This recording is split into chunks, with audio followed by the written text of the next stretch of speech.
Hello everyone, in this video I'll be showing you how to install a custom ROM on any Pixel device. The process shown in this video applies to all modern Pixels, going from the Pixel 1 all the way to the latest one. For this demo I'll be using the Pixel 5a and I'll be installing crDroid.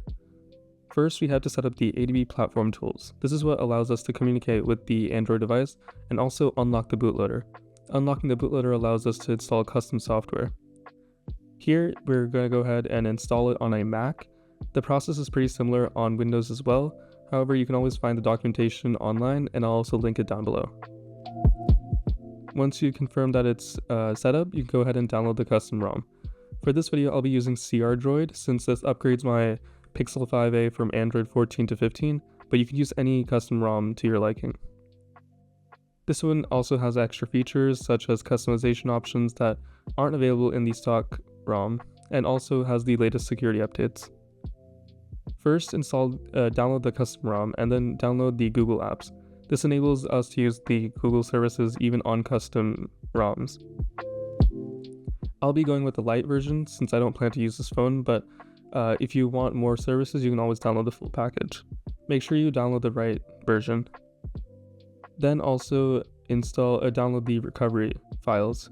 Click on those three .img as we'll need to reflash these at the end.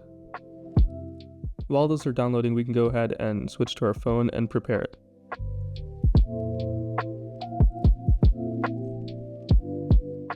Once you have your phone, go ahead and go to the settings and then enable the developer options. You can do this by going to About Phone and then clicking on the build number 7 times. Now you can go to System and you'll find the developer options are now enabled. We want to first enable OEM unlocking. Next, enable USB debugging. This allows us to communicate with the device over USB. Once you have all that ready, go ahead and take a Type-C cable and plug it into the phone, and then plug it into your laptop.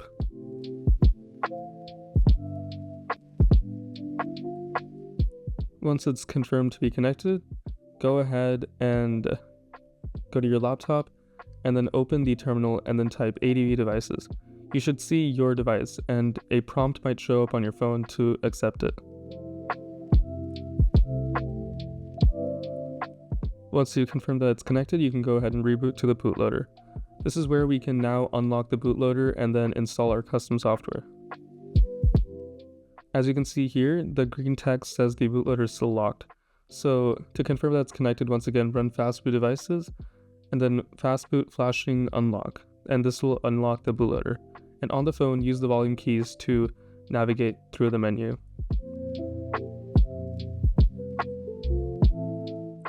After a couple seconds, your phone should reboot, and as you can see here, it is now unlocked. Now we can go ahead and flash the required recovery images that we downloaded. These are the 3 individual files. Just follow the steps on screen.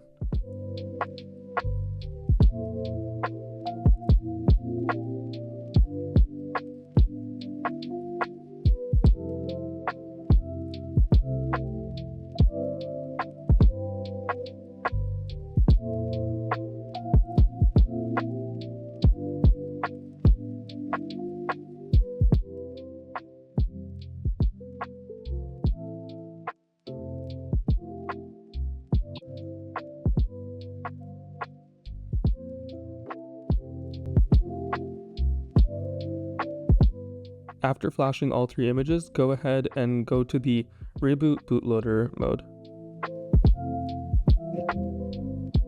Once it's rebooted, we can go to the Recovery mode. This is where we can install the custom ROM.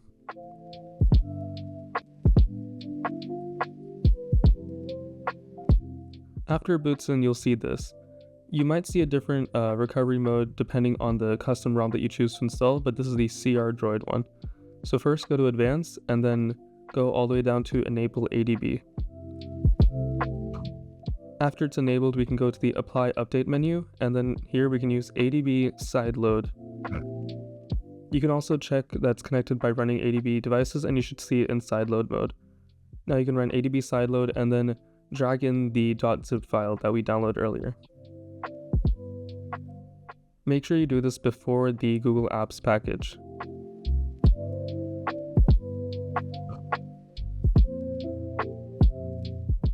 This will take a couple minutes depending on the USB speed. Make sure you're using a USB 3 wire.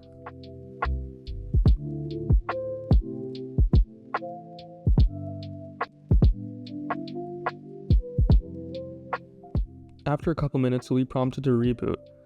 Click yes, and then you'll be brought back to the recovery screen. After you're back in the recovery screen, follow the same steps to enable ADB, and then go to the ADB sideload menu. So here, go ahead and go back to apply update, start, and then now we can do ADB sideload and then flash our Google applications. This will take a couple minutes as well, but it should be quicker than the custom ROM.